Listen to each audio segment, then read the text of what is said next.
Venerable Children has been dreaming, had this dream to establish Abbey for so many eons.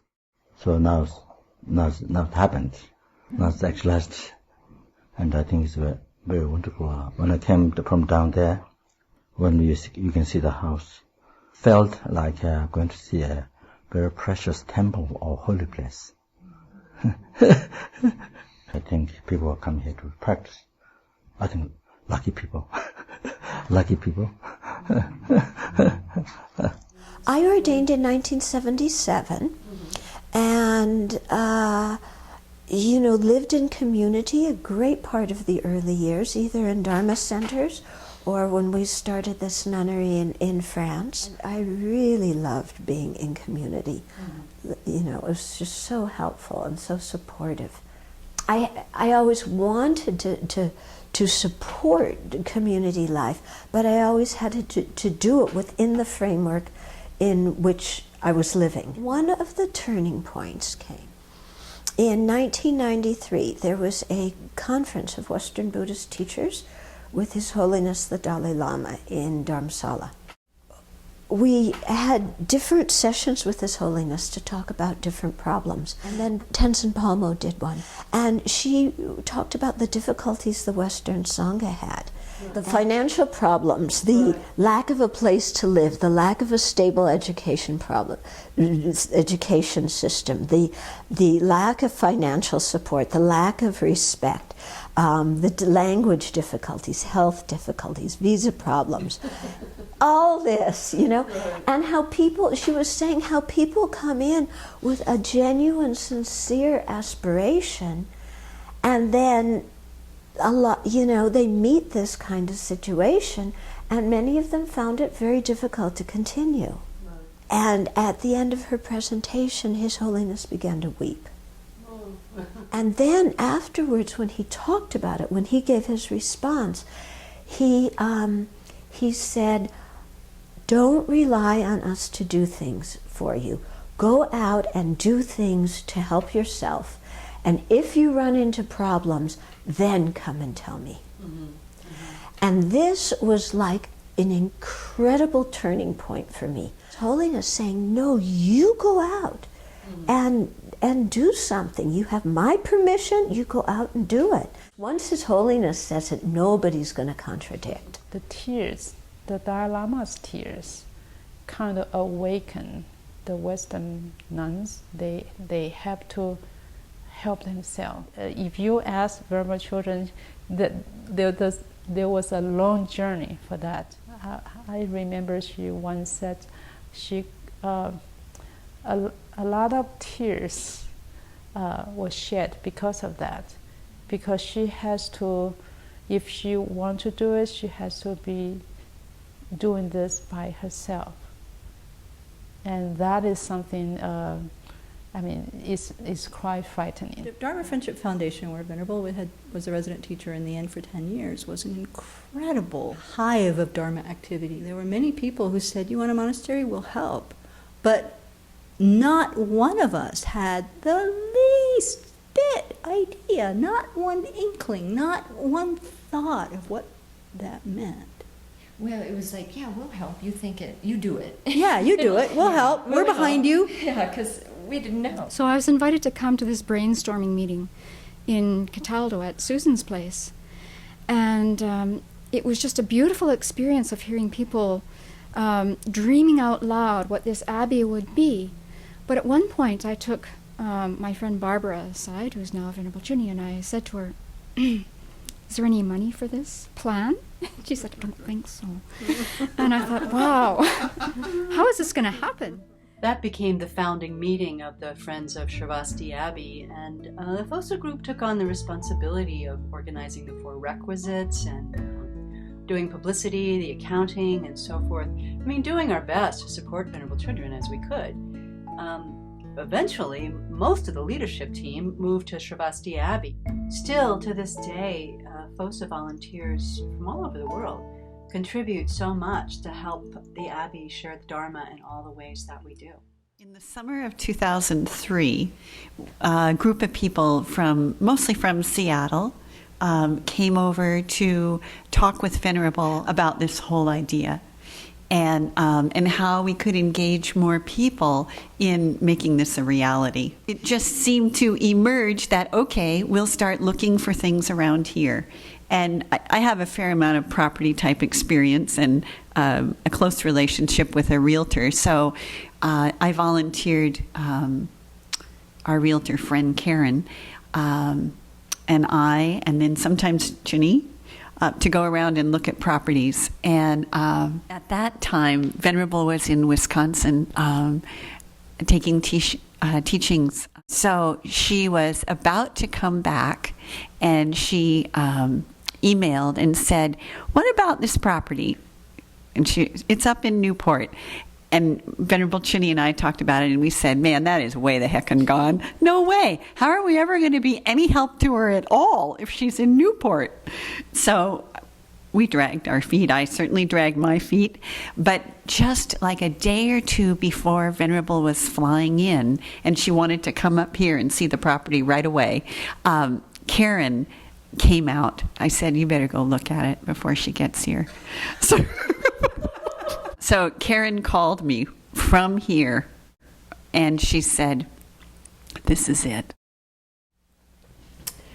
In 2003, when she went looking for the land and found the land and went to Cloud Mountain and signed the papers for the house, which was the most profound. I don't think there was a dry eye in the place, because there was Venerable signing the contract to buy this place in September.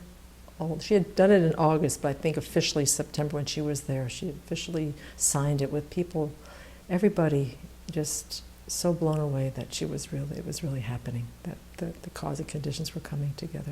I remember when there was the retreat where she signed the papers, and I think I asked you, I said something like, "How is this going to work?" And you said, "I don't know." But it will. I think that's what you told me, but it will.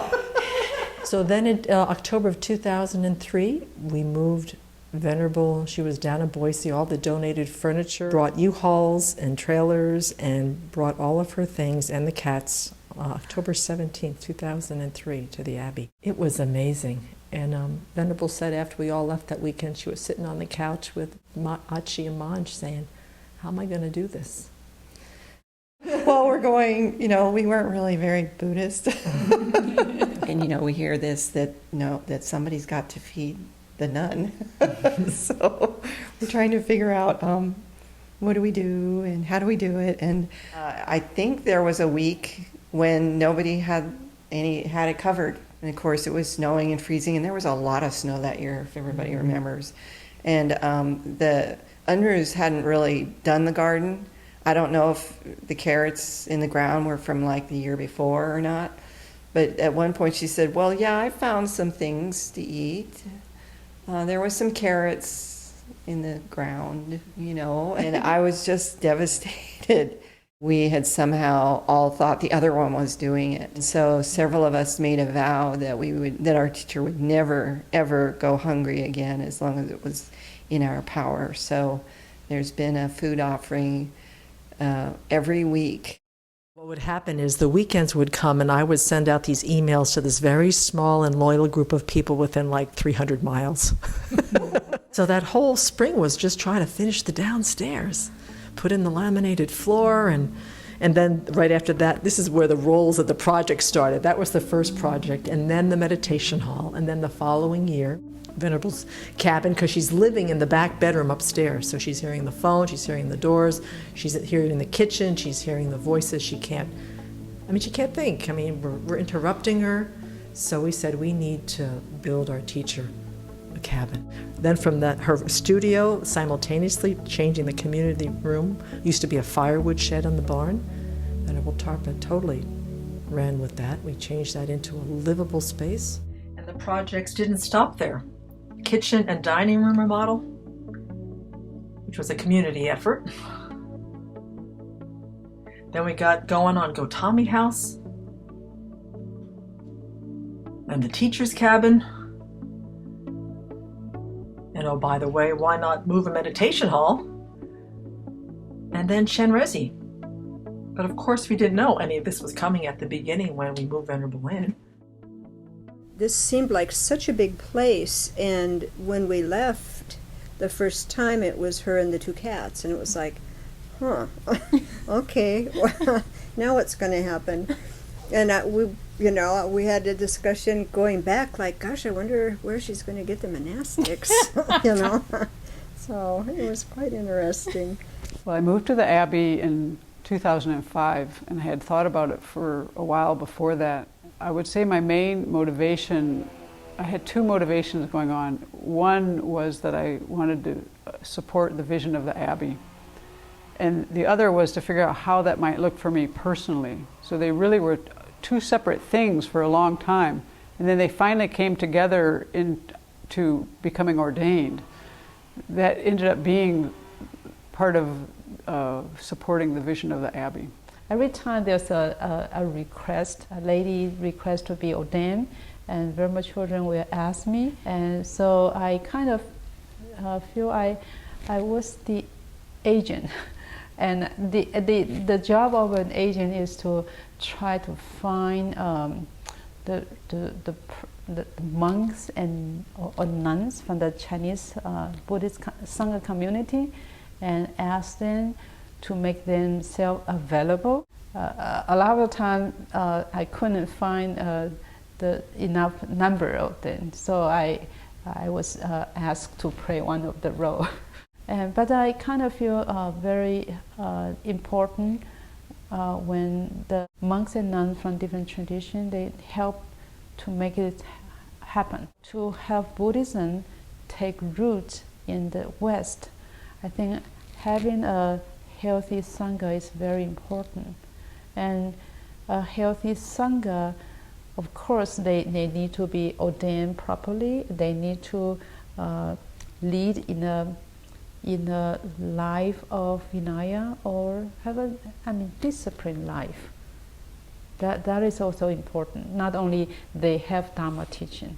I really believe in what we're doing here, and I thought it was time in our country to have a place where there could be training and the Buddha's teachings could really take hold in this way. My first visit up here, Venerable Semkye was in Gray, and she wasn't Venerable Semkye yet, and Venerable Tarpa was there, and they were talking about constant change, with just and how that was something they were having to really work with, and about how change was just like nothing was ever settled. And they told me on the way out the door, Rachel, when you leave, here's the deal: do not be attached to. You think you know where everything is. You think you know how things work. You think you've got a place here. When you come back, it's all going to be changed. I've never seen any place or any group of people that changed so fast. I have this real clear image of being like one of the nurse trees in a cedar grove. The cedar tree falls over and the little seedlings come up out of the body of the nurse tree, So it's like, okay, the old nuns here are like the nurse trees. Right. We'll be here till we fall over, and then the little seedlings will then have had a place to come. Well, the experience of being here is that it really is so tangible in terms of the imprints. Yes. So that feels really good to me. I mean, that it feels like the seeds really fall somewhere. So it feels like I'm putting that seed into what is potentially my future lives, really fertile soil. One important thing to know is that Sravasti Abbey isn't the place. Right. It's not the present community. It's not any one of those things. And, the entire network of people involved, people, who give around the world, the people who watch the videos, the people who, we don't even know how vast the collection of causes, conditions that we put a label in Sravasti Abbey, we don't even know how big that is. Mm-hmm.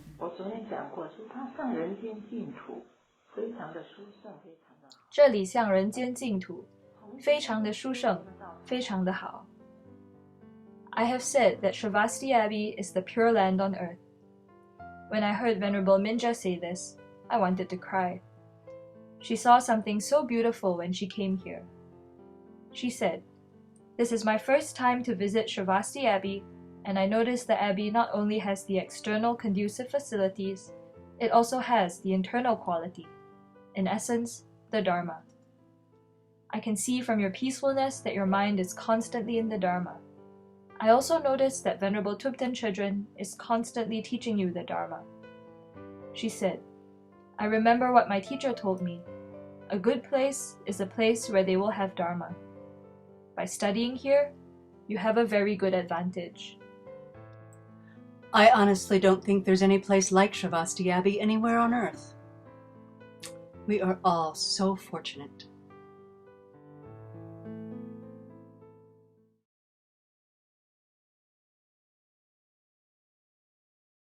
May the deeds of explaining and practicing the Dharma, done by groups supporting the teachings and their upholders, who spread the view of dependent arising and non-violent actions in the 10 directions, and especially at Sravasti Abbey in the West Foot